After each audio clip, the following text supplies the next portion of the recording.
Hey guys, Baden from Baidenzark here. Today we're just talking about why Cockapoos make great first pets for new time dog owners.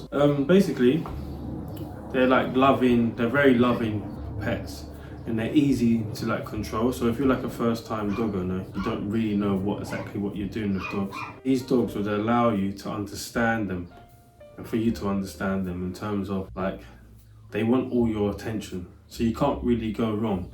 They'll follow you around, strokes, play with you, so they're quite easy in that regard, and also they're not disobedient. So as long as you train them right with their treats and stuff, they'll listen to through in and through out. They don't really, it's rare. I've got 3 at the moment and it's rare that they actually disobey. Obviously they're pups, or if you get them from puppies first, they will obviously do puppy things like go toilet where they shouldn't go, to rip things up. But as they get older, they've had no issues with mine whatsoever once they're adults. So yeah, they're just basically easy dogs to look after. They're not aggressive. You easily take them to the park. They'll walk, play with you, bike with you, whatever.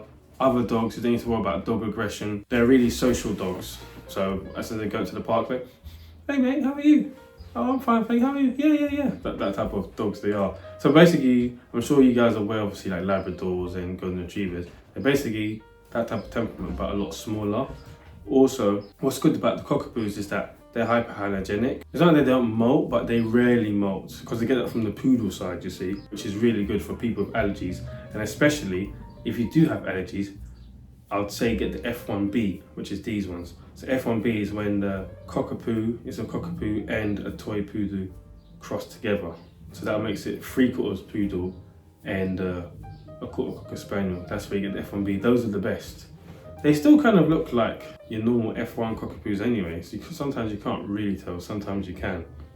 But just that the difference is some of them are a little bit more curlier. Grooming's every 2 months, which is good. But like I said before, it depends on you. Some people like the little shaggy look, but you must remember to brush them. You can brush them daily just to get the knots out, depending on how active they are. The dogs are mainly active, you guys are out all the time. It's gonna get a lot of knots and tangulation in them.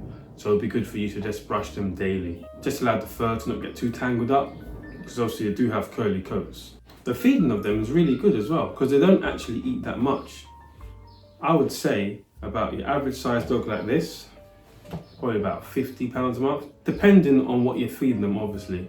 Your average dog food is about, let's say, £20 for a big bag. And then if you want to put some the wet food, which I always recommend give them some wet food, because think about it, who really wants to be eating just dry dog food? It'd be like you eating just rice, plain rice. Yeah, they say there's all bits and bobs in there and stuff like that, but it's just plain. So add the wet dog food in there, mix it around.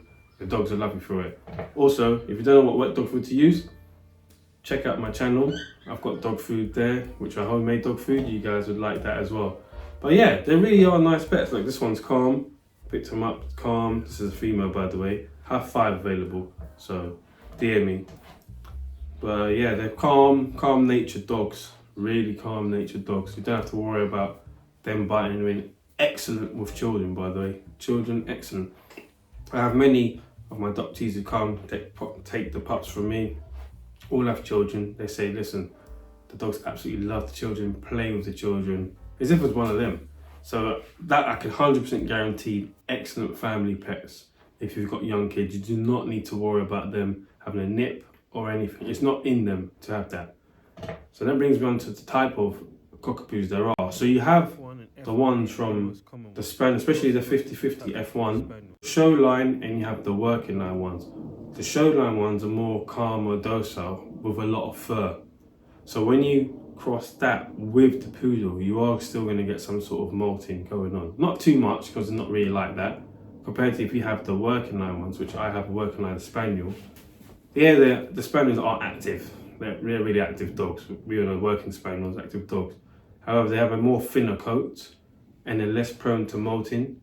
They do molt a bit, but it's rare. Well, my one rarely molts. So if you cross that with the poodle, you're basically getting no molting. If fur's a big thing for you, you don't have to worry about that. I've had people with a lot of allergies come to test, because they've been to other Cockapoo owners to when they're picking out their puppies, and they've had the allergy. So they came to mine just to check to see no allergies whatsoever. So which is a testament to obviously the working side. So that's what I'll tell you about that. They do come in different sizes, so depending on the size of your spaniel, if you breed it with a toy, you're going to get a smaller type cockapoo. If you breed it with a miniature poodle, you're going to get a miniature size one, and then obviously you've got your standard. So you do have some cocker spaniels who are pretty big. So if you breed that with a standard poodle, you're just going to get standard cockapoos. I tend to breed more of the small to medium sized cockapoos because a lot of people live in flats. I live in London, a lot of people live in flats. They're easier. Excellent in the flats, by the way. As long as you've trained them, they can go on your balcony, or you've trained them so they can go outside. You go down, walk them outside, come back. Excellent house pets. That's basically how they are at the home.